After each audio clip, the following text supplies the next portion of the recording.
have to say thank you. Thank you so much. We could not do what we were going to do in the next couple of weeks without your help. So this video is a training. It's going to get ugly here for a second. This video is a training for those of you that have made a generous offer and are coming in to feed the puppies during the day. So I had to fake a few things, kind of like one of those cooking shows, but I'll try to explain it as we go. The general gist is you'll arrive, Kit Kat will want to greet you, she'll need to go outside, and then you'll come in. They'll probably be hungry, and therefore they're going to start screaming at you like they're screaming at me. It will go away shortly. So as you walk in, get Kit Kat out the back door to go potty. She'll bring herself back in, and then come around the corner to the kitchen. In the kitchen, let's just say hi.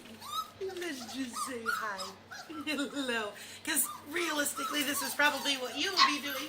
Hello. Hi, honey's. Hi, honey's. I know. All right, come on in. So we will be leaving out the food and the Pyrex dish for you. This is just puppy food that they have ground up into little tiny pieces. And we'll leave a note right beside it that says how much to put in because it's going to change day by day since they're growing. I hope you can hear me over this cacophony. Anyway, we'll leave a little note here that says how much food and how much water. You put the food into, this is their tray. And then Jason and I have different systems. I use hot tap water where you let the water run. He fills up the water here and microwaves it around the corner. We don't care. After you do the hot water, that's the microwave is in there. After you put the hot water in, it needs to soak for about 5 minutes to actually get soft. The idea is that it's not just water on top of food, but the kernels themselves have gotten soft. There's not an exact science to it. Sometimes they're screaming at me and I put it in a little sooner. But they aren't new eaters, and therefore the soft is better. So there are times where we don't feed them inside the pen, but for you guys, we're going to highly recommend you actually feed them inside their own pen. How about they can open the gate? That way they don't have to step over. So you just put the food down. I usually clear the toys and all that stuff so they have room. Because it's going to get messy here. Hi. Hello. Do you smell it? And then you can tap the top. Come on in. Yeah. Oh, we don't put our feet in the food. There you go. There you go. And you're welcome to sit in here with them. Well, I would recommend it because in a minute they're going to start backing off, and sometimes they start crying. They swallow a lot of air this way, so they get a lot of burps. So I'll show you what that looks like in just a minute when somebody walks away. This is what we expect to see. I know that there's all kind of funniest home videos where the dogs are walking all through it and they're going in circles. That is not helpful for anyone, especially us in our desire to cuddle with the puppies. So I try to help them by keeping their paws out. If you can't keep up with that, whatever, that's not the end of the world. Them eating is the important part. Can you hear the smacking? He's so cute. Anyway, we prefer this nice and orderly structure. I mean, it's pretty messy every time they step in that food. Eventually, Kit Kat cleans it off of them and everything, but this is the general gist. Of course, this is the one feeding where no one's going to have a burp.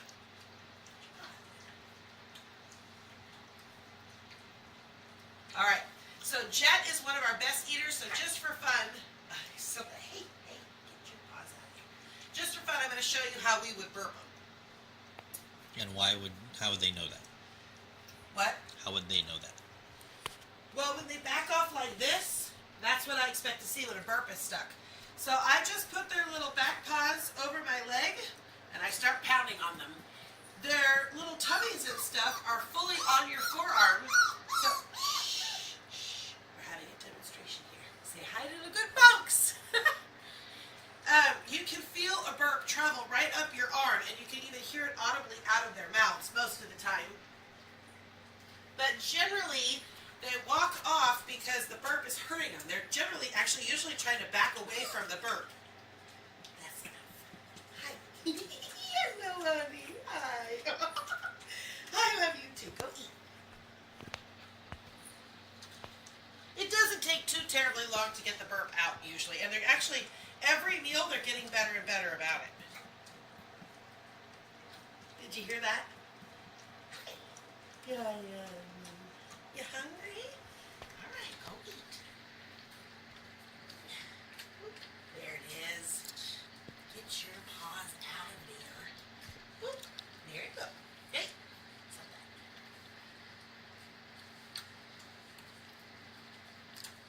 And then how would they know they're all done? So, well, I don't know. I don't know. The other day, oh no, that was earlier today. It's a lot of feedings per day. Hey, listen, you get your hands out of there. You can just sort of tell if you're just generally burping puppies, but you put them back down and no one is really wanting to go back to the food. That's when they're full. So if you pick them up and you burp them and you put them back down and they go into the food, hey, don't boss me around. And there it is, good boy. If you put them down, then generally they're going back to the food. They're still hungry, they've just had burps stuck. But if you keep picking up puppies and burping them and putting them back down, then they're done with the food. I'm sorry, it is a little bit funny that we're burping puppies, right? That is just a little funny. Well, sometimes if they don't seem to be very interested, but they haven't eaten a lot of the food, I'll pick a little bit of food up in my fingers and put it in front of their nose, and usually they'll eat it out of your hand. That's if they're not finishing their food here. But they're not going to completely finish for several days. Yeah, they're not there yet. It still takes a lot of energy to actually just eat. So please don't stress out about whether or not you think they're getting enough food or anything. They're getting enough food. Hi, you cutie patooties. Hey. Okay, you want to explain that? Ideally, when they're done eating, they need to go to the bathroom. Ideally, they take themselves to the potty spot. But it's just as likely for them not to hit the potty spot as it is for them to. You don't need to get that on video. That's awesome. That's just very nice to see. Since we're the ones that pick up every single mess, for them to have gone in the designated area is hope for the future. That's what that is. Okay, so the last step to this process, we're going to fast forward. This would have taken a little longer, and we're going to let them do that. But the last step to the process, oops, hang on.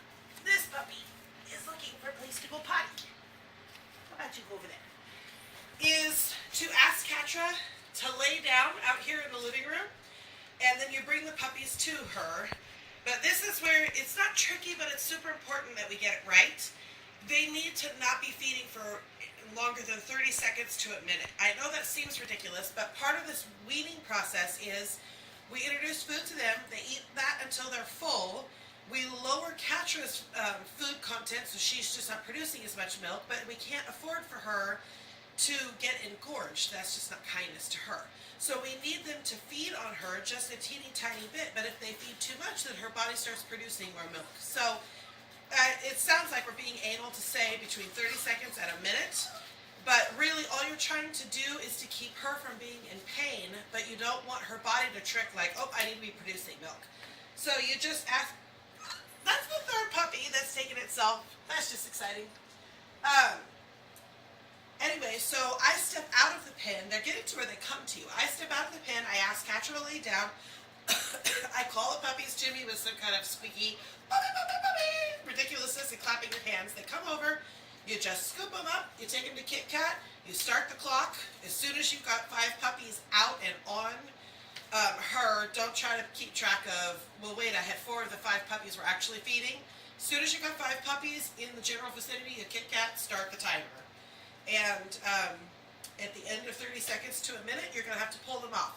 They have teeth, and they are serious suckers. So when you go to pull them off, you need to stick your finger inside of their mouth and break the suction.